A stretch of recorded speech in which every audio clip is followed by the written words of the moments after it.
Class 8. Today, as it's Monday, and we need to start or begin with a new chapter today, and that is chapter 14, Subject-verb Agreement, page number 123. So basically in this chapter we are going to see the rules of subject-verb agreement. First of all, before getting into what is subject-verb agreement and what are its rules, we need to know what do you mean by the topic subject-verb agreement. Now the title itself tells us that there has to be agreement. Okay, we are here going to discuss about the agreement. Agreement means approval, acceptance of subject and verb. Now we know that a subject in a sentence is someone who does the action. Okay, a subject or doer of an action is your subject in a sentence, and a verb is, in a simple way, it's an action. Okay, now here we are going to see the relationship or the agreement with subject and verb. We have learned that a verb always agrees with the subject, okay, in number or in person. So today we are going to see more in detail and the rules of it in this chapter. Now let us see this first, a simple examples like he is ill. Now in this sentence, which is your subject? He is a subject because he is doing some action, or he, here we are talking about him. Okay, basically, so you have to know first which is your subject. So he is ill. Here he is not doing any kind of action, but like something has happened to him. So he is the center of attraction. So we are going to focus on he. So he is the subject. He is ill. Now ill cannot be a verb. Is your verb. Okay. So he is ill. So he is singular. That's why your verb is also in singular form, that is. I am an architect. I is your subject. Am again is your in your singular form. Elephants. Elephants are here in plural form. Okay, because s is added. I say is that elephants are in plural form and love is in singular form, isn't it? So when you have a plural subject, we write singular verb. Okay, so elephants love bananas. Just the opposite now. My mother, it's a singular subject, isn't it? My mother. Now with singular we need to write plural verb. Exercises every day. Okay, they is your plural form. Okay, we refer they to the group of people. So they. Now with that we write were going to the museum. Okay, now let us revise the rules that help us determine if the subject is singular or plural. So how do we come to know whether the subject is singular or plural? Or let's see the rules. Okay, like if two or more singular nouns or pronouns are joined by the conjunction and.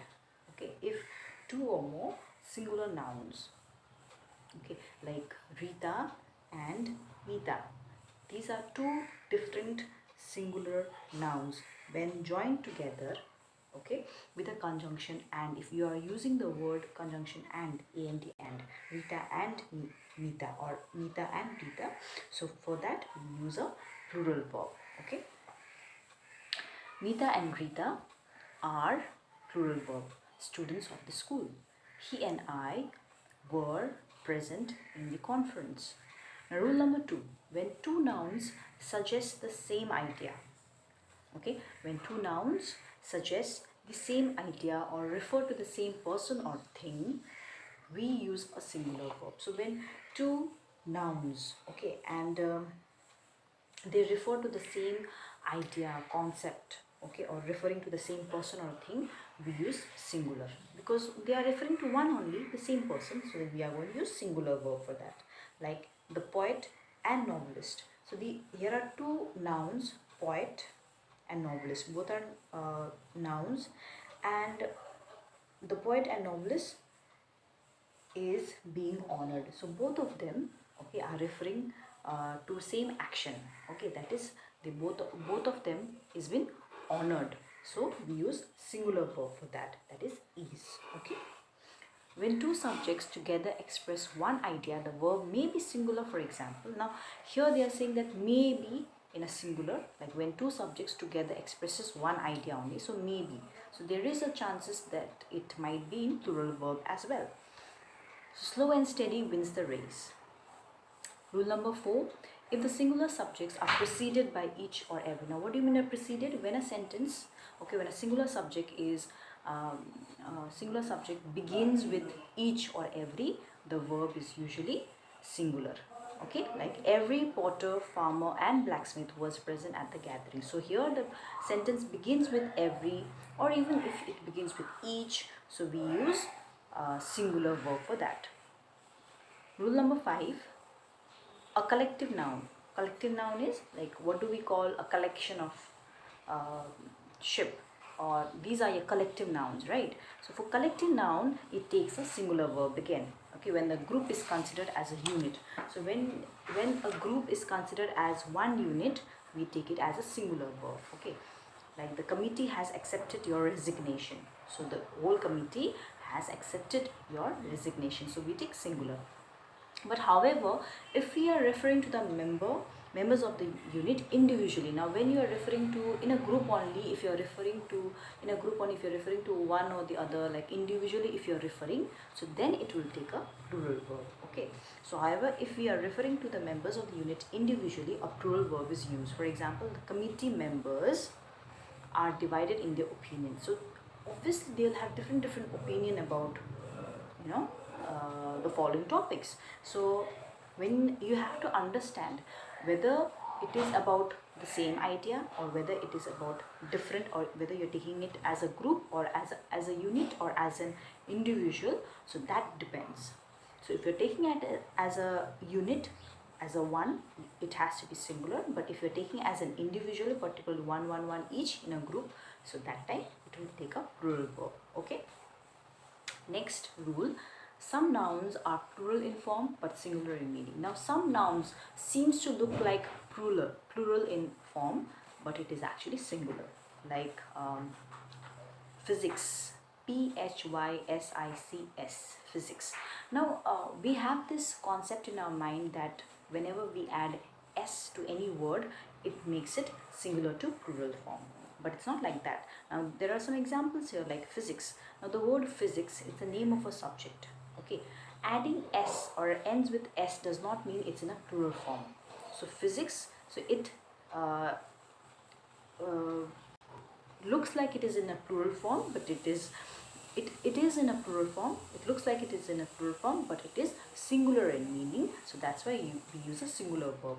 Physics is my favorite subject. Another example they have given here is the news. Again, NEWS. Now we know what's the full form of news, right? So s, adding s or ending with s, news, to the word s, news, does not mean that it is in a plural form again, isn't it? So the news was disturbing, takes it singular verb. Now some nouns like police, people and cattle are singular in form. They are in singular form but plural in meaning. Okay, and thus take a plural verb. Like police, police, when you think of a police, it does not mean like always like one individually man does not come. We think of the group of the team of police, right? People also does not refer to singular one, isn't it? It refers to the more than one. So cattle, again the same, isn't it? It's a collective name. So this nouns looks like it's in a singular form, but it is plural in meaning. So thus take a plural verb, like the police have nabbed the culprit. Again, another one, the words either, either of, neither of, each of, none, none of, none of the, take a singular verb. So these are the words or phrases that you have to keep in mind. It takes a singular verb. Okay, so whenever you have this in your sentence, you have to know that it will take a singular verb. Neither of the two reference book was found useful. One of the two boys is sure to win the race. Another is when two subjects joined by either or and neither nor take different person, the verb agrees in person with the one that is nearest of it. Again, when you have two subjects again joined with either or, neither or, nor, they take it as a different person. Okay, So the verb agrees in person, which is the nearest one. Okay, like for an example, either you or she. Now there are two again subject, isn't it? You, she, two subjects. It is joining, this sentence is joined by conjunction either or. Okay, sorry, not conjunction, it is joined by either and or. Never mind, even if you join by neither nor, but if you have two subjects, okay, so which you are writing the last, or you can say the nearest of the verb, it has to be in singular. According to that, we will take the verb form, like either you or she. So here you have written she as a last, either you or she. So she is taking as a singular verb, that is telling the truth. Okay, now if you would write either she or you are telling the truth. Okay, so it depends upon which is the nearest subject. The verb agrees with the one with the nearest subject. Okay, now if the subjects joined by either or and neither nor are of different numbers, the verb agrees in number with the subject that is closest to it. Either the boy or his brothers. Now here the boy is in singular and his brothers are in plural. So his brothers, plural, that's why we write a plural verb. His brothers have made the mistake. Neither the team members nor the captain. Now here team members is in plural form, whereas the captain is like you have only one captain, right? Singular. So the captain is the nearest one, so we write has as a singular verb. Okay, the captain has reached the station. Understood? Another one is when two subjects are joined by as well as, with, along with, together with, the verb agrees with the first subject noun. That is, if the first noun is the singular, the verb must be singular. Even if the second noun is plural, for example, like even if the second verb is plural in form, we have to consider with the first subject only. Okay, because it is joined by, as well as, with, along with, together with. So when these are used to join the sentences, we have to agree with the first subject. So Rita along with her friends. Now here friends is also there as a subject, which is in plural form and also closest one, but still the sentence is joined with what? Along with, right? So when you have this, it's clearly written in the rule, when you have along with, as well as, together with, this in your sentence, we have to agree with the first one. So Rita is your first one. So Rita along with her friends. So Rita is singular, so we write singular verb, has won the prize. Okay, that is how we do it. Next one is a relative pronoun always agrees in number and person with its antecedent. For example, he is one of those men who know a lot about this matter. So when a relative pronoun, he, isn't it, always agree in number and person with its antecedent. For example, he is one of those men. Okay, so men is in plural, so we know a lot about the matter. Okay. Another one is many refers to number and it's plural. So many, we use many for number, that's why it's in plural form, and much is referred to amount, that's why we use singular for much. Okay, for example, many, plural. Okay, many of the bananas were ripe. We say were, not were. Okay, we say were. Many of the bananas were ripe. Much, singular form, okay, refers to amount, so we use singular verb. Much of the milk was wasted. Okay, go to the last one, 125. When a plural number applies to distance, time, weight, height, it is taken as a whole and therefore treated as singular. Okay, so when a plural number, okay, is applied to a distance or referring to a time, weight, height, it is taken as a whole altogether. Okay, and therefore treated as a singular only. So 6 weeks, though 6 seems like more than one, we say that it's a plural form, isn't it? But it is talking about a particular time, 6 weeks. So here we are going to take a singular. According to the rule, we have to take a singular verb. 6 weeks is not long enough. 300 miles, talking about distance, again takes a singular verb, is not a short distance. Next is uncountable nouns such as clothing, food, stationery, cutlery, furniture are treated as singular again.